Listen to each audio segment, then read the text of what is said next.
नमस्कार मंडळी, श्री स्वामी समर्थ। मी तुम्हाला म्हटलं होतं की जेव्हा आमच्या पराठीची गडफांदी आम्ही काढू तेव्हा तुमच्यासोबत मी व्हिडिओ शेअर करेन। पण काय झालं, गणपती ज्या दिवशी बसणार होते ना त्याच दिवशी आमची गडफांदी काढली। म्हणजे त्या दिवशी आम्हाला एमपीतलं मजूर मिळालं, त्याच्यामुळे माझं काही शेतात येणं झालं नाही, गणपती बसणार होते म्हणून मी काय तो व्हिडिओ तुमच्यासोबत शेअर केला नाही।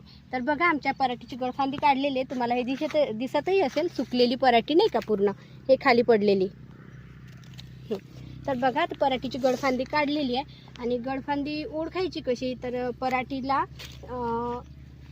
एकच नाही तर 1 2 3 सुद्धा गडफांद्या लागू शकतात आणि ती सरळ उभी वाढते आणि त्याला जास्त पात्या काही राहत नाही, त्याला 2 किंवा 3 पात्या राहतात। पात्या राहत नाहीत असे नाही, पात्या राहतात पण कमी प्रमाणात राहतात। म्हणून तिचं जे अन्नद्रव्य तिला न जाता या फांद्यांना भेटलं पाहिजे। गेल्या वर्षी पण आम्ही गडफांदी काढली होती, त्याचा रिझल्ट पण चांगला आला। पण आमचं गेल्या वर्षीचं पहिलं वर्ष होतं।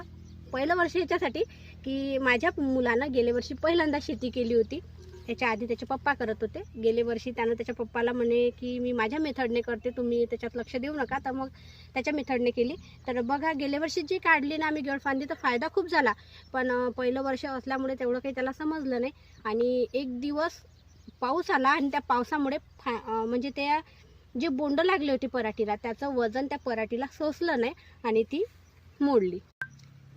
यावर्षी तसं काही होणार नाही, याच्यासाठी आम्ही पहिलेच काळजी घेतलेली आहे। ती काळजी कोणती घेतली आहे ते नंतर मी तुम्हाला दुसऱ्या व्हिडिओमध्ये शेअर करेन। तर बघा ही पराठी आता अशी विरळ जरी दिसत असली तरी याचा भरपूर फायदा होते। आता दिसायला ही अशी दिसते, पण नंतर मग याला पुन्हा पात्या लागतात, फुलं लागतात, बोंड लागतात, तर त्याच्यामुळं चांगली बहरते। आम्ही याची नुसतं गडफांदीच नाही तर खालचे जे पानं होते ते पण काढून टाकलेले। तिकडचे काही तासं राहिलेले आहे, ज्याचे आम्ही 2-3 तासाचे गडफांदी काढले नाही। कारण का म्हणजे समजलं पाहिजे की गडफांदी काढल्यावर काय फायदा होते आणि गडफांदी न काढण्याचा काय फायदा होते। तर तिकडचे तासं राहिलेले आहे, चला मी दाखवते तुम्हाला। हे बघा, या 2-3 तासाची गडफांदी आम्ही काढलेली नाही आहे। तर बघा हे झाड किती छान दिसत आहे। असंच हे पण झाड बहरलेलं होतं, तर इकडचं पहा कसं विरळ वाटत आहे ना। इकडचं थोडं विरळ वाटते आणि इकडचं चांगलं वाटते। मी दिलेली माहिती जर तुम्हाला आवडली असेल तर इतरांबरोबर पण शेअर करा।